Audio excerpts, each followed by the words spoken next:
Shalom saudara-saudari yang dikasihi Tuhan. Dunia ini membutuhkan terang, dan terang itu bisa bersinar melalui kehidupan keluarga yang memuliakan Allah. Salah satu bentuk panggilan keluarga Kristen adalah menjadi alat Tuhan dalam mengajarkan kebenaran. Kita hidup dalam zaman kebingungan rohani. Banyak orang ingin mengenal Allah, namun tidak tahu jalannya. Dalam Kisah Para Rasul 18, kita melihat pasangan suami istri Aquila dan Priscilla yang tidak hanya bekerja bersama sebagai pembuat kemah, tetapi juga melayani bersama untuk mengajarkan kebenaran. Mereka mengoreksi Apolos dengan kasih dan kebenaran. Mari kita merenungkan bagaimana rumah tangga kita juga dipanggil untuk mengajarkan jalan Allah.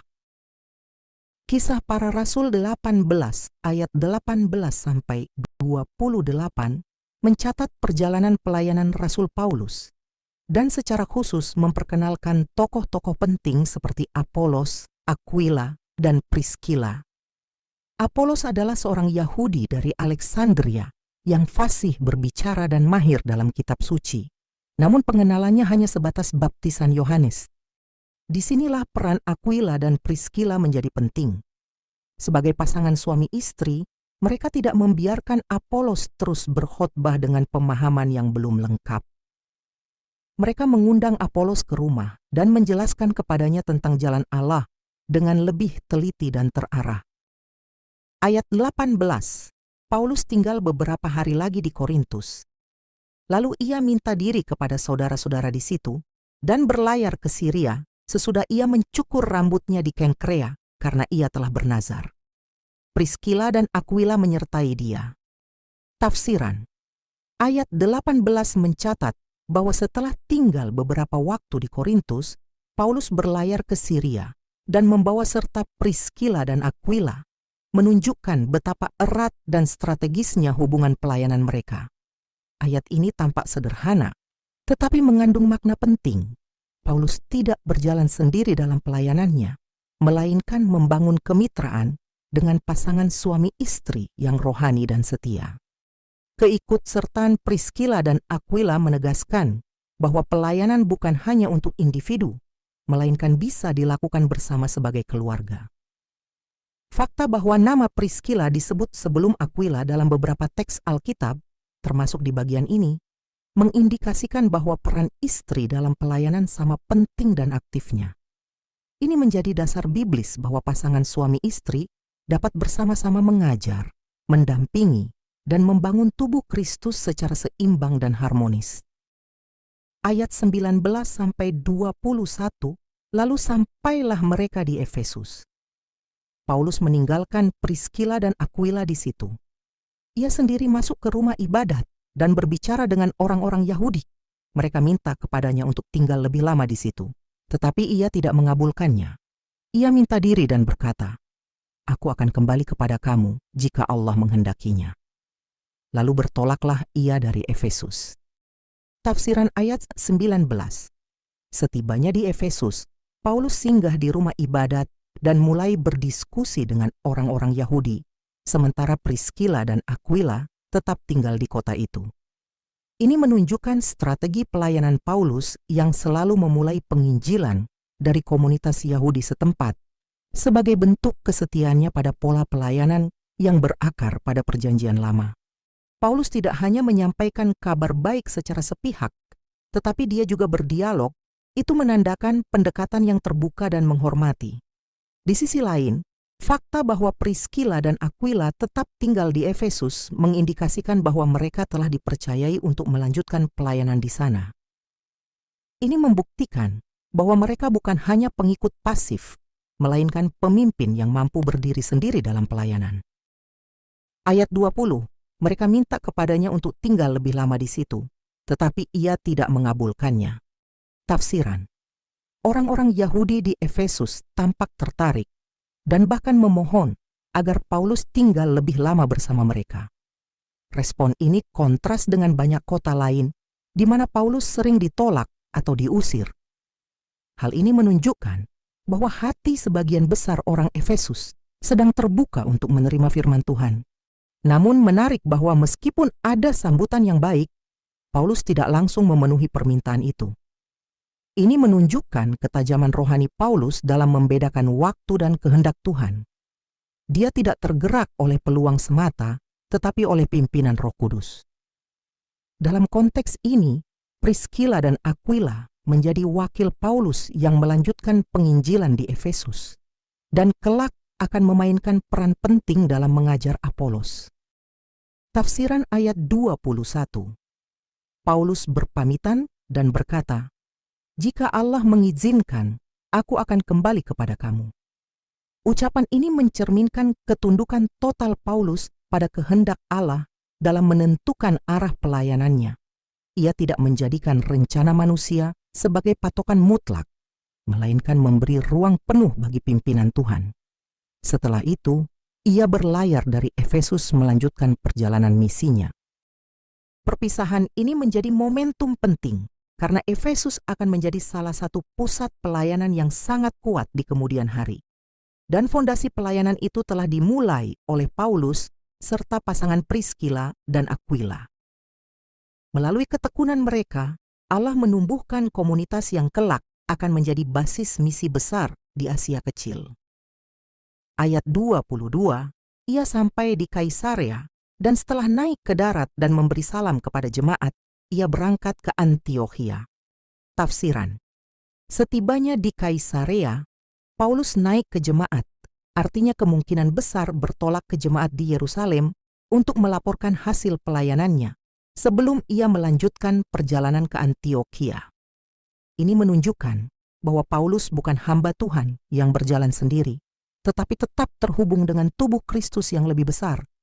Perjalanan ke jemaat ini memperlihatkan bahwa pelayanan bukan sekadar misi individu, tetapi bagian dari karya kolektif gereja. Paulus menghargai relasi antar gereja dan pentingnya kesatuan dalam tubuh Kristus, termasuk dalam hal pertanggungjawaban pelayanan. Ayat 23. Setelah beberapa hari lamanya ia tinggal di situ, ia berangkat pula, lalu menjelajahi seluruh tanah Galatia dan Frigia untuk meneguhkan hati semua murid. Tafsiran: setelah tinggal beberapa waktu di Antiokhia, Paulus memulai perjalanan misi ketiganya. Ia menjelajahi daerah Galatia dan Frigia untuk menguatkan semua murid. Fokus utama Paulus di sini bukan hanya membuka wilayah baru, tetapi memperkokoh iman jemaat yang telah dilayani sebelumnya. Hal ini menekankan pentingnya pemuridan dan penguatan rohani, bahwa pelayanan bukan hanya soal pertobatan awal, tetapi juga pertumbuhan dalam pengenalan akan Kristus. Paulus memberikan teladan bagi para pelayan Tuhan masa kini, bahwa konsistensi dalam membina, mengajar, dan mendampingi umat adalah bagian integral dari panggilan pelayanan. Ayat 24, sementara itu datanglah ke Efesus seorang Yahudi bernama Apolos yang berasal dari Alexandria. Ia seorang yang fasih berbicara dan sangat mahir dalam soal-soal kitab suci. Tafsiran: dalam ayat ini, kita diperkenalkan dengan Apolos, seorang Yahudi kelahiran Alexandria, yang fasih berbicara dan mahir dalam kitab suci. Alexandria adalah pusat intelektual Yahudi dan Yunani saat itu, sehingga Apolos kemungkinan memiliki latar belakang pendidikan yang tinggi. Ia adalah sosok yang cakap secara intelektual dan juga rohani. Ini dua kualitas penting dalam pengajaran firman. Namun meskipun ia memiliki pengetahuan kitab suci yang mendalam, pemahamannya tentang keselamatan melalui Yesus Kristus masih belum utuh. Hal ini menjadi pengingat bahwa kemampuan berbicara dan pengetahuan akademik saja tidak cukup. Seseorang harus memiliki pewahyuan dan pemahaman yang benar tentang Injil Kristus untuk dapat menjadi pengajar kebenaran sejati. Ayat 25, ia telah menerima pengajaran dalam jalan Tuhan. Dengan bersemangat ia berbicara, dan dengan teliti ia mengajar tentang Yesus, tetapi ia hanya mengetahui baptisan Yohanes. Tafsiran: Apolos telah menerima pengajaran tentang Tuhan dan berkobar-kobar dalam roh, serta mengajar dengan tepat tentang Yesus, tetapi ia hanya mengenal baptisan Yohanes. Ini menunjukkan bahwa Apolos adalah seorang pencari kebenaran yang tulus namun belum menerima pengajaran penuh tentang karya penebusan Kristus dan baptisan dalam Roh Kudus. Pengajaran yang dia berikan belum mencakup keseluruhan Injil, tetapi sudah mengarah ke sana. Keberadaan orang seperti Apolos dalam pelayanan menjadi pelajaran bahwa bahkan pengkhotbah dan pengajar yang berapi-api pun tetap memerlukan bimbingan dan koreksi. Inilah celah yang nanti diisi oleh pasangan Priscilla dan Aquila, yang dengan kasih dan hikmat akan menolongnya memahami jalan Allah dengan lebih utuh. Ayat 26. Ia mulai mengajar dengan berani di rumah ibadat, tetapi setelah Priscilla dan Aquila mendengarnya, mereka membawa dia ke rumah mereka dan dengan teliti menjelaskan kepadanya jalan Allah. Tafsiran. Apolos mulai berbicara dengan berani di rumah ibadat, menunjukkan keberaniannya dalam memberitakan kebenaran yang ia ketahui. Namun, ketika Priscilla dan Aquila mendengarnya, mereka menyadari bahwa pengajaran Apolos belum lengkap. Alih-alih mengkritik di depan umum, mereka mengambil pendekatan yang penuh kasih dan bijaksana. Mereka mengambil dia dan menjelaskan kepadanya lebih teliti lagi jalan Allah. Ini merupakan teladan luar biasa tentang bagaimana pasangan suami istri dapat bersama-sama terlibat dalam pelayanan pengajaran. Priscilla dan Aquila tidak hanya pasif mendampingi Paulus, tetapi juga aktif sebagai mentor rohani yang membangun pengajar muda seperti Apolos. Mereka melakukannya dengan rendah hati dan tidak mencederai semangat pelayanan Apolos, justru memperlengkapinya untuk pelayanan yang lebih kuat dan benar. Ayat 27-28. Karena Apolos ingin menyeberang ke Akhaya, saudara-saudara di Efesus mengirim surat kepada murid-murid di situ supaya mereka menyambut dia. Setibanya di Akhaya, maka ia oleh kasih karunia Allah menjadi seorang yang sangat berguna bagi orang-orang yang percaya.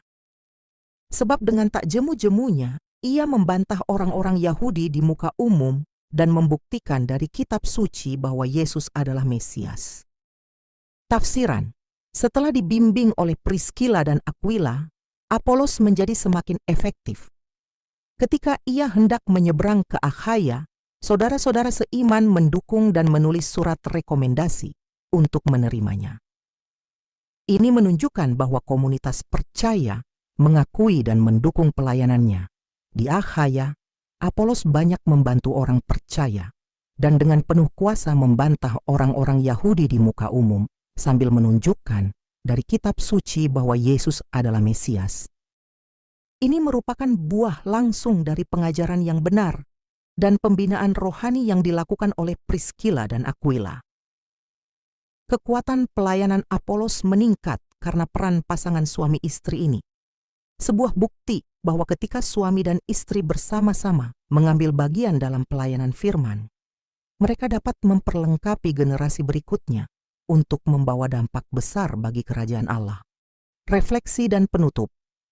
Kisah pelayanan Priscilla dan Aquila dalam Kisah Para Rasul 18 menunjukkan bahwa suami dan istri memiliki peran mulia dalam mengajar tentang jalan Allah, bukan hanya sebagai pendukung, tetapi sebagai mitra aktif dalam membimbing, memperlengkapi, dan membangun iman orang lain. Di tengah dunia yang haus akan kebenaran, Tuhan memanggil setiap pasangan untuk menjadi terang, baik di rumah, di gereja, dan di tengah masyarakat. Jika Priscilla dan Aquila mampu melayani dengan setia dalam keterbatasan zaman mereka, maka Anda pun sebagai suami dan istri masa kini dapat dipakai Tuhan menjadi saluran kasih, pengajaran, dan pemulihan bagi banyak jiwa. Jangan remehkan kebersamaan Anda. Di tangan Tuhan, kemitraan suami istri menjadi alat yang kuat untuk menyatakan kemuliaan-Nya. Amin.